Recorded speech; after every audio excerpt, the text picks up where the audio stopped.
خوش آمدید۔ آج ہم انٹیریو میں ریئل اسٹیٹ کی دنیا میں ذرا گہرائی میں جا رہے ہیں۔ جی ہمارے پاس ایک اسٹڈی گائیڈ ہے جو ریئل اسٹیٹ ایجنٹ بننے کے امتحانی کورس کے جو اہم نکات ہیں ان کا خلاصہ کرتی ہے۔ بالکل۔ لیکن یہ صرف امتحان کی تیاری کرنے والوں کے لیے نہیں ہے۔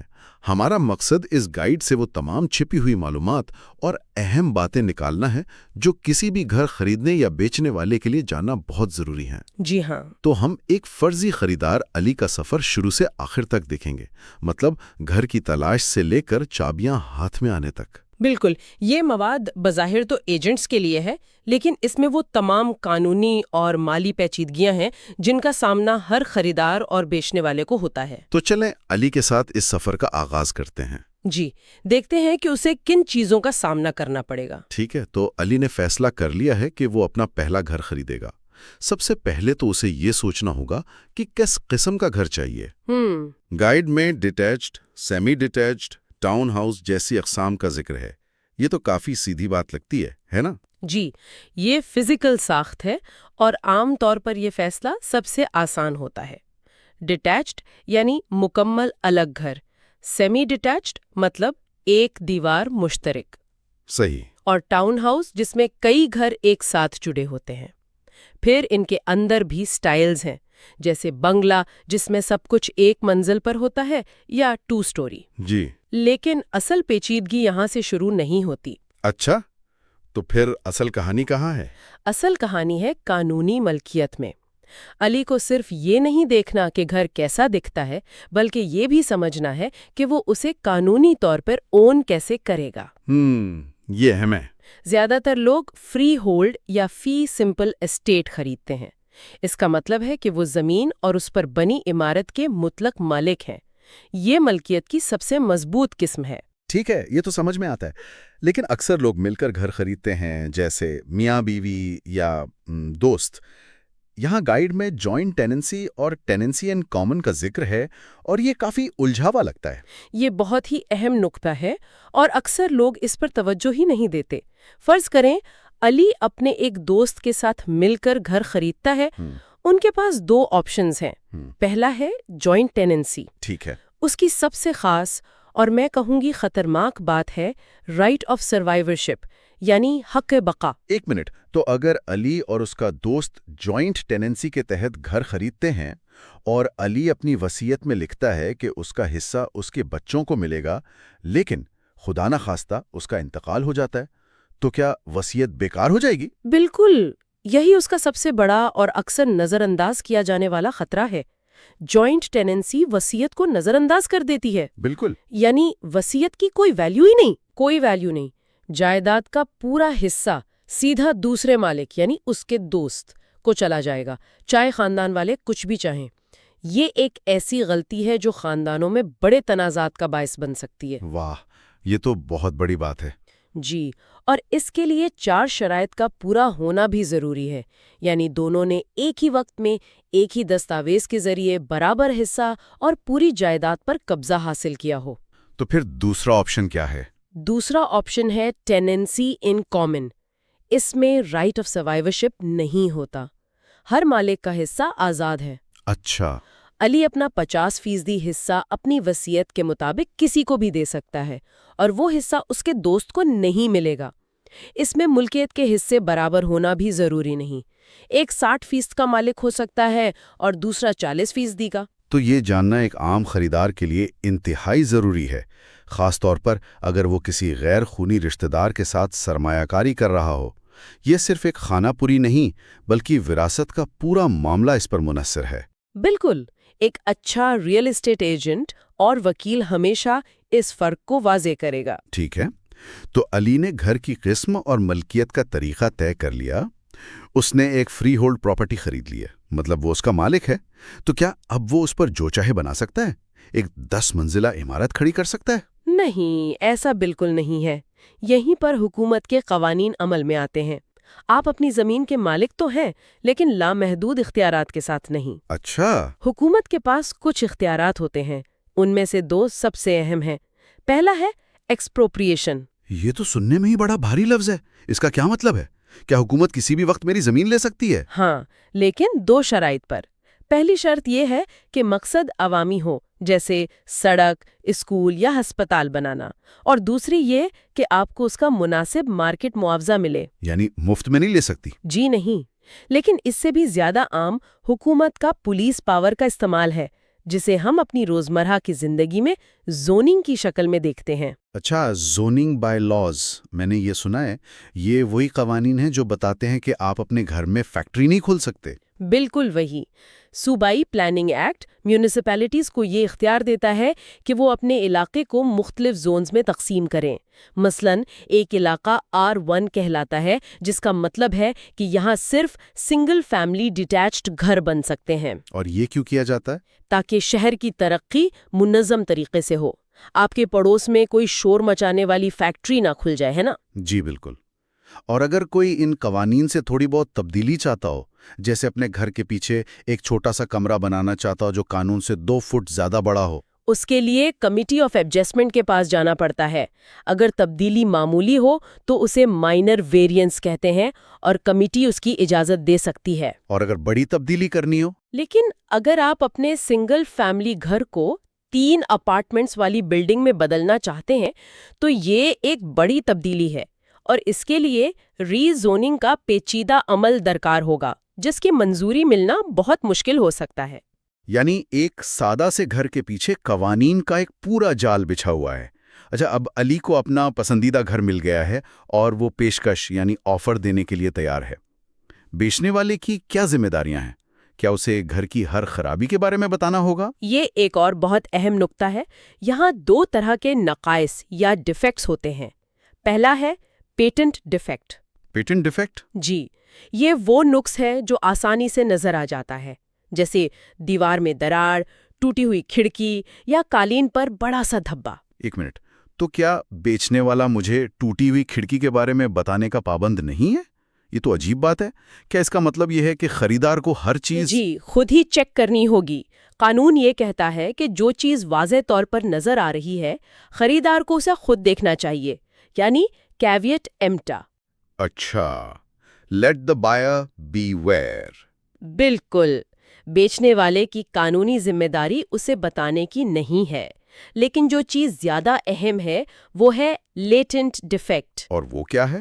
لیٹنٹ ڈیفیکٹ وہ پوشیدہ نقص ہے جو عام معائنے میں نظر نہیں آتا۔ مثلاً تہہ خانے کی دیوار کے پیچھے پانی کا رساؤ، جسے بیچنے والے نے پینٹ کر کے چھپا دیا ہو۔ اگر بیچنے والے کو اس نقص کا علم ہے اور وہ اتنا سنگین ہے کہ گھر کو رہنے کے لیے غیر محفوظ بنا دے، تو اسے ظاہر کرنا اس کی قانونی ذمہ داری ہے۔ اگر وہ ایسا نہیں کرتا تو ڈیل مکمل ہونے کے بعد بھی اس پر مقدمہ ہو سکتا ہے۔ واہ، تو یہ بہت بڑی بات ہے، خاص طور پر کچھ ماحولیاتی مسائل کے حوالے سے۔ گائیڈ میں UFFI اور ایسبیسٹوس کا ذکر ہے۔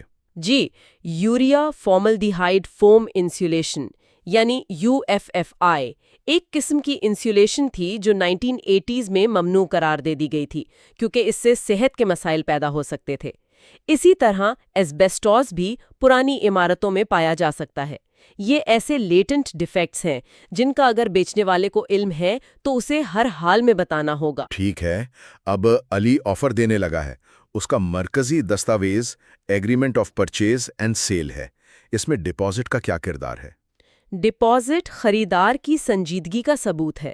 یہ رقم عام طور پر خرید کی قیمت کا 5% ہوتی ہے، اور یہ لسٹنگ بروکریج کے ٹرسٹ اکاؤنٹ میں رکھی جاتی ہے، بیچنے والے کی جیب میں نہیں۔ تو یہ ایک طرح کی سیکیورٹی ہے؟ جی، اس کا مقصد یہ دکھانا ہے کہ خریدار بھاگ نہیں جائے گا۔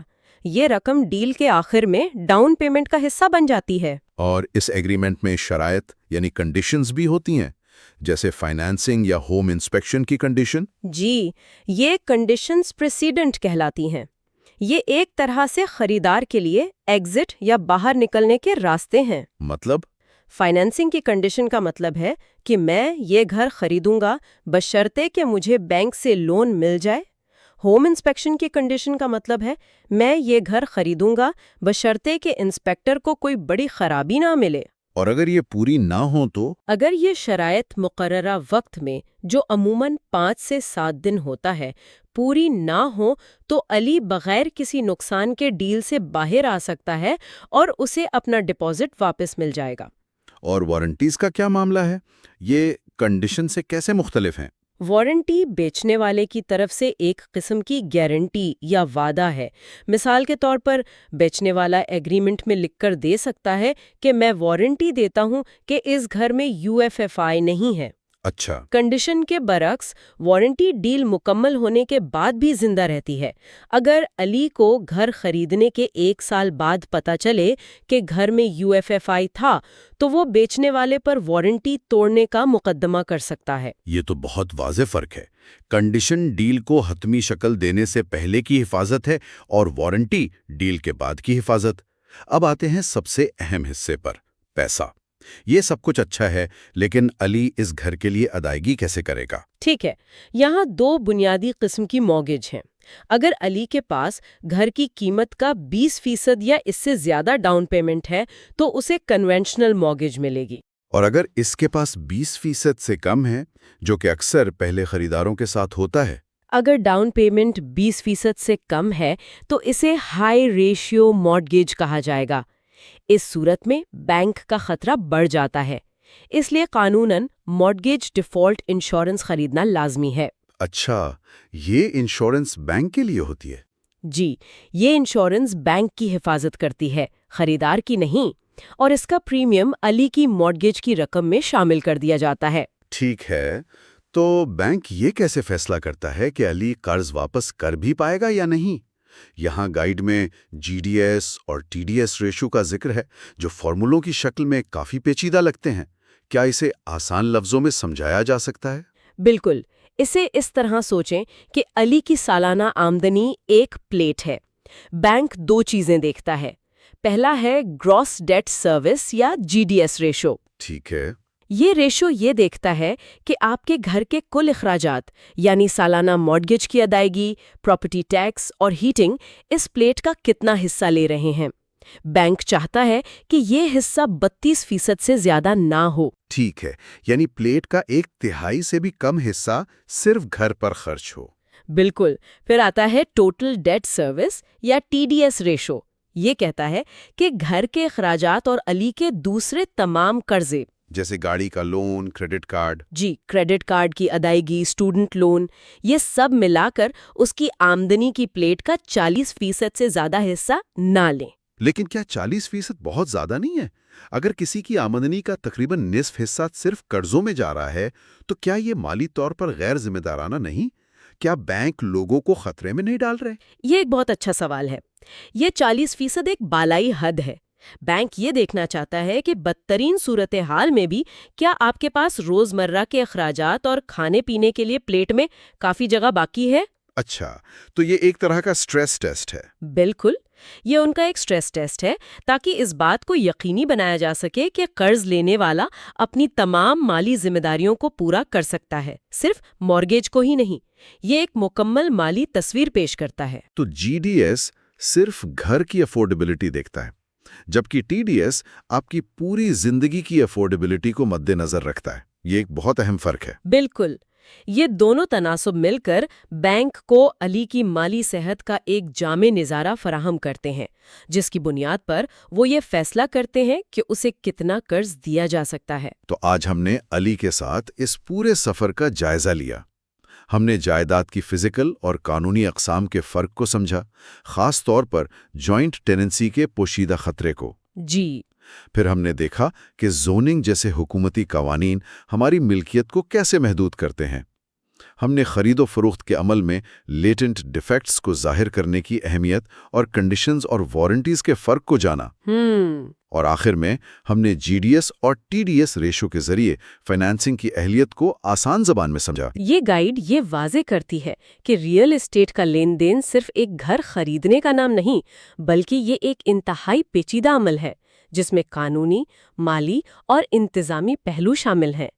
ایک اچھا پروفیشنل ان تمام پیچیدگیوں سے اپنے کلائنٹ کو بچاتا ہے۔ اور سننے والوں کے لیے ایک آخری سوچ، ان تمام قوانین، نمبروں اور طریقہ کاروں سے ہٹ کر ایک ریئل اسٹیٹ پروفیشنل کی سب سے اہم خوبی کیا ہونی چاہیے جو اسے اپنے کلائنٹس کے لیے اس پیچیدہ منظرنامے میں کامیابی سے رہنمائی کرنے کے قابل بناتی ہے؟ کیا یہ مارکیٹ کا علم ہے، ایمانداری ہے، یا پھر بہترین کمیونیکیشن کی صلاحیت جو ایک پیچیدہ تصور جیسے جوائنٹ ٹیننسی کو اتنی سادگی سے سمجھا سکے کہ کلائنٹ ایک بڑی غلطی کرنے سے بچ جائے؟ اس پر غور کیجیے گا۔